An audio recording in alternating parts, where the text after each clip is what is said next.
কিন্তু আমি একটা বড় ভুল করলাম।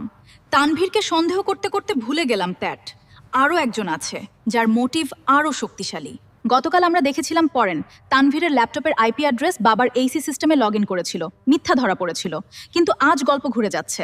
রাসেলের লয়ারের সাথে দেখা করলাম, জানলাম পরেই রাসেল সাহেব তার উইল পরিবর্তন করছিলেন। বিজনেস পার্টনার মনির সাহেবের লাখ লাখ টাকার ক্ষতি হতো। মনির সাহেবকে জিজ্ঞেস করলাম, তিনি নার্ভাস হয়ে পড়লেন। বললেন উইলের কথা জানতেন না, কিন্তু তার হাত কাঁপছিল। মনিরের ফোন রেকর্ডস দেখলাম। ঘটনার রাতে সে তানভীরকে 3বার কল করেছিল, বিজনেস নিয়ে কথা ছিল বলল, কিন্তু রাত 11টার পরে বিজনেস কল। আমি মনিরকে আটকে রাখার সিদ্ধান্ত নিলাম। মনে হচ্ছিল সেই মূল পরিকল্পনাকারী, তানভীর শুধু হাতিয়ার। কিন্তু আমি কি ঠিক ভাবছিলাম?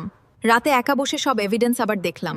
মনিরের স্মার্ট হোম অ্যাক্সেস ছিল, সে কি এসি কন্টেইনার ইনস্টল করতে পারত? তানভীর ছাড়া সেটা সম্ভব না। আমি এসি আপগ্রেড রিসিপ্টটা আবার দেখলাম, এবং তখন দেখলাম তানভীরের সিগনেচার।